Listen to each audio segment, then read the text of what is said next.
सोचिए, आप एक ऐसी अनजान जगह पर जा पहुंचे जहां इंसानों को मवेशियों की तरह पिंजरे में कैद करके रखा जाता है और उनके मांस से ही खाना बनाया जाता है। बिल्कुल ऐसे ही रोंगटे खड़े कर देने वाले कॉन्सेप्ट पर बनी है 2018 में रिलीज हुई फिल्म द फार्म। फिल्म की शुरुआत में हमें नोरा और एलेक्स नाम के एक युवा जोड़े से मिलवाया जाता है। वे दोनों मिलकर एक सुनसान और वीरान ग्रामीण इलाके से गाड़ी चलाकर छुट्टियां बिताने का फैसला करते हैं। रास्ते में अचानक नोरा को पेशाब लगती है। एलेक्स अपनी गर्लफ्रेंड की बात सुनकर एक बंद दुकान के सामने गाड़ी रोकता है और बर्दाश्त न कर पाने के कारण नोरा दुकान के पीछे जाने का फैसला करती है। वहाँ जाकर नोरा को एक बटुआ और कुछ कपड़े दिखाई देते हैं जो किसके हैं ये पता नहीं। वो कुछ भी अजीब सोचे बिना सीधे एक नीले तिरपाल के पास पेशाब करने बैठ जाती है। ठीक उसके पास ही इंसान की एक सूखी खोपड़ी भी दिखाई दे रही थी। हालांकि वो थोड़ा डर गई थी, लेकिन राहत महसूस करने के बाद वो गाड़ी में वापस आ जाती है और एलेक्स को अपनी इस खोज के बारे में बताती है। एलेक्स बहुत हल्के में प्रतिक्रिया देता है, शायद वे किसी की छोड़ी हुई चीजें होंगी। इसके बाद वे दोनों फिर से अपनी यात्रा शुरू करते हैं। कुछ देर बाद उनकी मुलाकात एक बुजुर्ग महिला से होती है जिसकी गाड़ी खराब हो गई थी। एलेक्स मदद करना चाहता था, लेकिन महिला उल्टे नोरा के साथ बदतमीजी करती है। असहज महसूस होने पर वे जल्दी से वहाँ से चले जाने का फैसला करते हैं और उस महिला को वहीं छोड़ देते हैं। कुछ देर बाद उन्हें भूख लगने लगती है, इसलिए वे खाने के लिए एक छोटे से रेस्तरां में रुकते हैं। ऑर्डर देकर इंतजार करते समय एलेक्स ध्यान देता है कि कमरे के कोने में बैठा एक आदमी उनकी तरफ एकटक अजीब तरह से घूर रहा है। गुस्सा आने पर भी एलेक्स उसे नजरअंदाज करने की कोशिश करता है और बर्गर खाने लगता है। खाना खत्म करके जब वे बाहर निकलने वाले होते हैं तब वह रहस्यमय आदमी अचानक उनके पास आता है और नोरा का हाथ पकड़ लेता है। साथ ही कुछ ऐसा कहता है जो पल भर में ही माहौल को तनावपूर्ण बना देता है। फिर से यात्रा शुरू करने के बाद नोरा और एलेक्स को एहसास होता है कि उनकी गाड़ी का पेट्रोल लगभग खत्म हो गया है, इसलिए वे एक पेट्रोल पंप पर रुकते हैं। बिल देते समय एलेक्स पंप के कर्मचारी एंड्रयू नाम के एक आदमी से पूछता है कि क्या आसपास ठहरने की कोई जगह है। एंड्रयू जवाब देता है, बहुत दूर नहीं है, ठहरने की एक जगह है और उसका किराया भी काफी सस्ता है। बिल चुकाकर नोरा और एलेक्स गाड़ी में वापस आ जाते हैं और पेट्रोल पंप से चले जाते हैं। उन्हें जरा भी भनक नहीं लगी कि एंड्रयू शीशे के पार से उन्हें देख रहा है और रहस्यमय तरीके से इस जोड़े के जाने को नोटिस कर रहा है। रास्ते में एलेक्स असल में एंड्रयू की बताई उसी जगह पर रुकना चाहता था क्योंकि गाड़ी चलाकर वह थक गया था, लेकिन नोरा थोड़ी दुविधा में थी। उसे डर लग रहा था कि शायद वो जगह उनकी उम्मीद के मुताबिक नहीं होगी और असहज करने वाली होगी। एलेक्स उसे समझाने की कोशिश करता है कि बिना आराम किए जबरदस्ती गाड़ी चलाने से एक्सीडेंट का खतरा हो सकता है। बहुत समझाने के बाद नोरा आखिरकार मान जाती है और वहाँ रुकने के लिए सहमत हो जाती है। जब वे उस जगह पर पहुँचते हैं, नोरा के मन में तुरंत बेचैनी शुरू हो जाती है। जगह देखने में बहुत डरावनी और सुनसान थी। एलेक्स उसे शांत करने की कोशिश करते हुए कहता है कि जगह उतनी भी डरावनी नहीं है जितना वह सोच रही है। मुख्य बात यह है कि आंगन में खड़ी बहुत सी गाड़ियों को देखकर पता चल रहा है कि दूसरे लोग भी यहाँ रुके हुए हैं, लेकिन अंदर घुसते ही अंदर का माहौल उन दोनों को सुन्न कर देता है। ठीक है, एक भी मेहमान नहीं दिखा। वहाँ सिर्फ खामोशी, धूल और डाइनिंग टेबल पर गंदी प्लेटों का ढेर था। ऐसा लग रहा था मानो कुछ देर पहले ही बहुत से लोगों ने इनका इस्तेमाल किया हो। उत्सुकतावश वे ऊपर की मंजिल पर जाने की कोशिश करते हैं, लेकिन अचानक उनके कदम रुक जाते हैं जब वहाँ अचानक एक केयर टेकर प्रकट होता है और उन्हें चौंका देता है। केयर टेकर का चेहरा अजीब लग रहा था जो नोरा को और भी डरा देता है। इसके बावजूद एलेक्स वहीं रुकने का फैसला करता है और केयर टेकर उन्हें एक कमरे में ले जाता है। अंदर घुसने के बाद वे एक और चीज देखकर हैरान रह जाते हैं। सामान्य रहने वाले कमरे की तरह न होकर उस कमरे में बहुत सारे बिस्तर थे। केयर टेकर ने समझाया कि पहले ये जगह स्काउट बच्चों के लिए इस्तेमाल की जाती थी, लेकिन अब चूंकि बहुत कम लोग आते हैं इसलिए ये जगह आम लोगों के लिए खोल दी गई है। केयर टेकर के जाने के बाद नोरा एलेक्स के सामने अपनी निराशा जाहिर करती है। शुरू से ही उसका अंदाजा सही था, ठहरने की ये जगह बिल्कुल भी अच्छी नहीं है।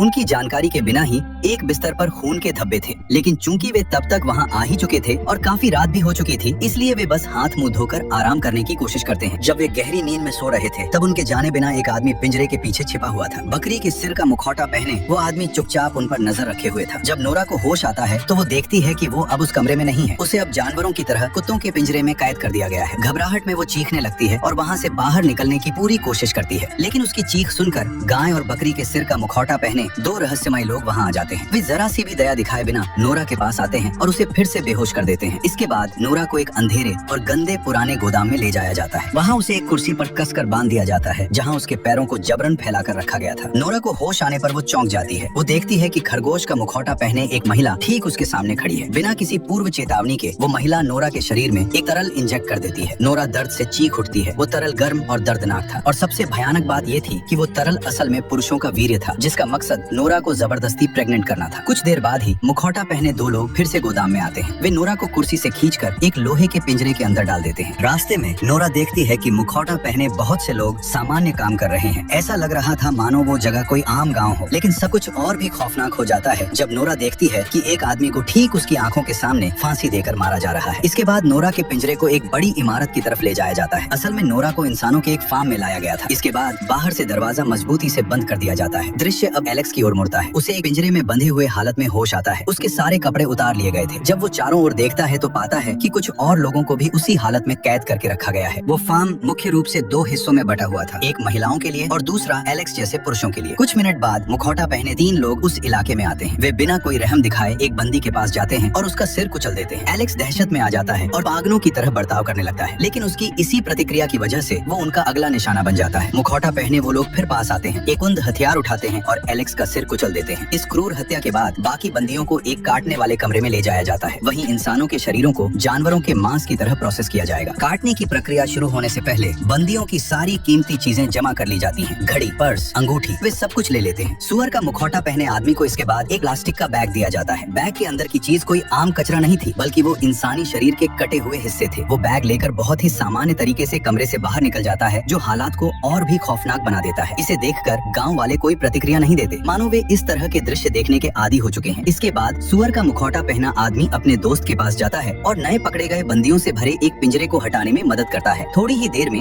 वह एक आदमी के पास जाता है जो असल में उनका बॉस है। यह आदमी वही केयरटेकर है जिसके ठहरने की जगह पर एलेक्स और नोरा पहले आए थे। समझने में आसानी के लिए हम इस आदमी को फुलान कहेंगे। फुलान रात के खाने के इंतजाम के बारे में पूछताछ करता है। इसके बाद वो अपने गुर्गों को लेकर रसोई में जाता है ताकि ये पक्का कर सके कि सब कुछ ठीक है। वो रसोइये को याद दिलाता है कि खास मेहमानों के लिए मुनासिब खाना तैयार किया जाए। कुछ देर बाद फुलान को बॉस नाम के एक शख्स का फोन आता है जो फुलान से ऊपर का अफसर है। फोन रखने के बाद वो सीधा सुअर का मुखौटा पहने आदमी के पास जाता है और उसे बताता है कि बॉस आज रात आ रहे हैं। फुलान उसे बॉस के आने के लिए स्पेशल खाने का इंतजाम करने को कहता है। इसके बाद फुलान और सुअर का मुखौटा पहना आदमी महिलाओं के पिंजरे में घुसते हैं। वहीं पर असली खौफनाक सच सामने आता है। वहाँ की महिलाओं को माँ का दूध बनाने वाली मशीन की तरह इस्तेमाल किया जा रहा था। जबरन प्रेग्नेंट करके लगातार उनका दूध पंप करके बिक्री के लिए निकाला जाता था। ये सब बिल्कुल वैसा ही था जैसा नोरा के साथ हुआ था। वो जगह सिर्फ एक फार्म नहीं थी, ये इंसानी शरीर की गुलामी का एक कारखाना था। कैद की गई महिलाओं में से एक को देखा जाता है जो अपने बच्चे को गोद में लिए हुए है। सुअर का मुखौटा पहना आदमी उसके पास जाता है और माँ की गोद से बच्चे को छीनकर वजन करने वाले टेबल पर ले जाता है। इस छोटी सी प्रक्रिया के बाद बच्चे को तुरंत मार दिया जाता है और उसके शरीर को बिना किसी झिझक के